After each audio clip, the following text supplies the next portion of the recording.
Assalamualaikum warahmatullahi wabarakatuh. Kami dari kelompok 3 ingin mempresentasikan hasil kerja kelompok kami. Jarimah Bugat. Ringkasan materi. Islam adalah agama yang sistematis. Islam memiliki fondasi yang kuat. Ketika Nabi Muhammad SAW masih hidup, beliau menjadi pemimpin umat Islam. Para sahabat dan umatnya menaati beliau. Pemimpin dalam Islam disebut ulul amri. Ulul amri adalah orang yang mengurus kepentingan umat.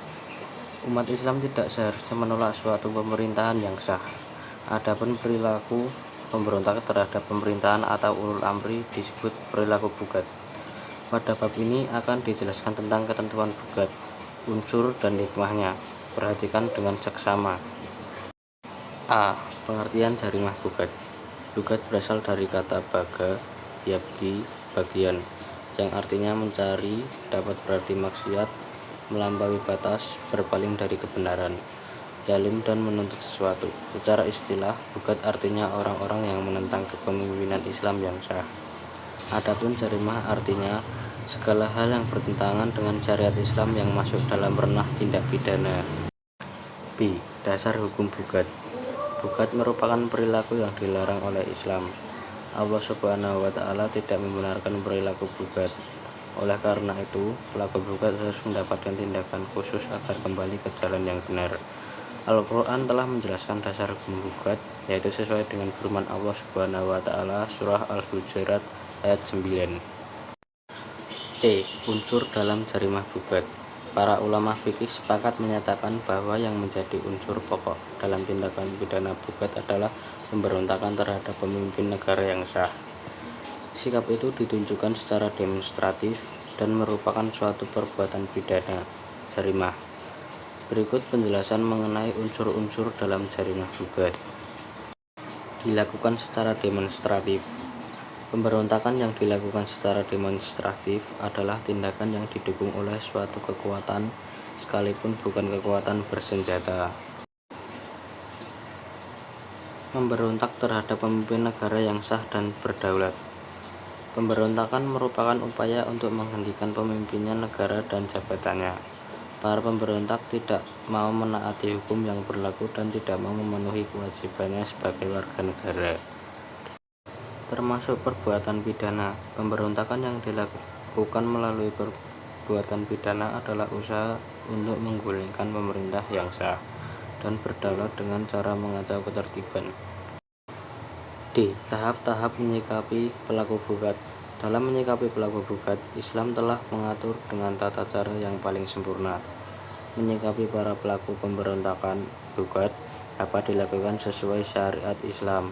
Allah Subhanahu wa Ta'ala menjelaskan tahapan menyikapi pelaku bugat dalam firman-Nya surat Al-Hujurat ayat 9. Berdasarkan ayat tersebut dapat diambil kesimpulan tindakan-tindakan yang dapat dilakukan oleh pelaku bugat sebagai berikut.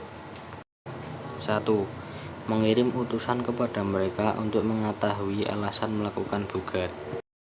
2. Jika dengan tindakan pertama tidak berhasil dan mereka tetap bertahan dengan pendapatnya, tindakan selanjutnya adalah menasihati mereka agar kembali ke jalan yang benar. 3. Jika usaha kedua tidak berhasil, tindakan ketiga adalah memberi ultimatum atau ancaman akan diperangi. Diberikan sedikit kesempatan untuk merenungkan. Jika hanya mengulur waktu, diperbolehkan untuk melancarkan ancaman. 4. Jika dengan tindakan ketiga mereka masih tetap tidak mau kembali taat, tindakan terakhir adalah memerangi mereka sampai sadar dan kembali taat. Pelaku bugat tidak dihukumi sebagai orang kafir. Pelaku bugat yang bertobat akan mendapatkan ampunan dari Allah Subhanahu wa Ta'ala.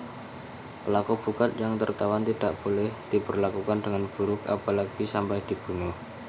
Pelaku bugat cukup ditahan hingga sadar akan kesalahannya. Adapun harta yang dimiliki pelaku bugat tidak boleh disamakan dengan ghanimah. Ketika pelaku bugat telah sadar, hendaknya hartanya dikembalikan. E. Hikmah larangan bugat. Larangan bugat memberi hikmah sebagai berikut. 1. Mengembalikan mereka ke jalan yang benar sesuai Al-Quran dan hadis. 2. Menyadarkan mereka betapa pentingnya persatuan dan kesatuan. 3. Mendidik agar taat kepada pemerintah yang sah. 4. Tidak boleh melakukan tindakan melawan pemerintahan yang sah. 5. Keamanan dan stabilitas nasional dalam suatu negara dapat terjaga dengan baik, sekaligus menciptakan hubungan yang baik antara pemerintah dan masyarakat dalam usaha memajukan bangsa dan negara. 6. Perbedaan pendapat harus disalurkan dengan cara yang baik dan benar. Terima kasih. Sekian dari kelompok kami. Wassalamualaikum warahmatullahi wabarakatuh.